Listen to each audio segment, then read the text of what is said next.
chains at night and punched his way through the ventilation hole of the top of the box truck. The Coalition of Immokalee Workers, the farm worker organization that the Student Farm Worker Alliance and Fair Food Austin work in solidarity with, helped these workers bring their case to the Department of Justice in order to prosecute the slaveholders. And the CIW has told them, has helped the Department of Justice prosecute 7 cases of modern-day slavery over the last 10 years, helping to free over 1,000 workers and their families. Yep.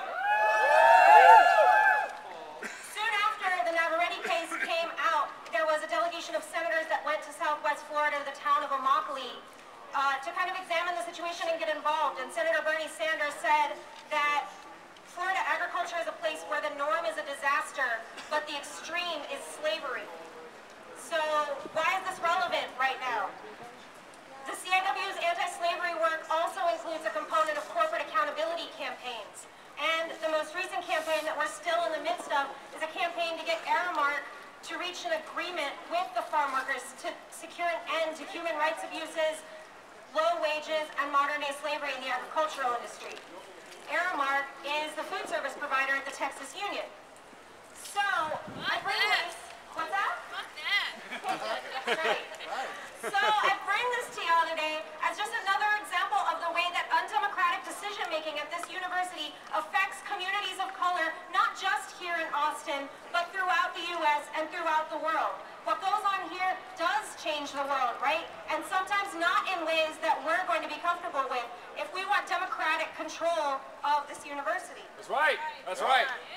Until Aramark reaches an agreement with the CIW, we don't know and they can't prove whether or not Aramark is exploiting farm workers and is benefiting from these kinds of cases of egregious human rights abuses. So we don't know if the food that we're eating in our union has been picked and paid fairly or not.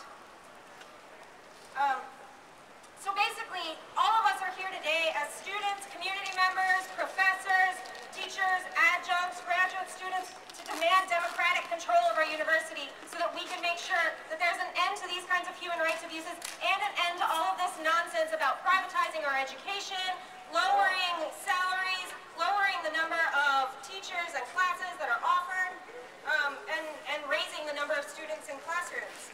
We're tired of this kind of irrelevant, marginalizing curriculum that trains us just to be workers in a capitalist economy, punching time cards and ballots and putting them in the ballot boxes, not thinking anything about what we're doing. We want curriculum that supports the kind of critical engagement and the cultivation of skills that citizens in a participatory democracy need. Right. We're tired of all these myths of neutrality and objectivity in the classroom and having these myths of neutrality and objectivity affect the way that we choose to engage with our education and with our research. We know that these myths of objectivity and neutrality only serve to support the powerful. Right. That's right. We want democratic control over our lives, and this includes education. In Mexico, for example, at UNAM, the Universidad Autónoma de México, students occupied their school, took it over in response to tuition hikes.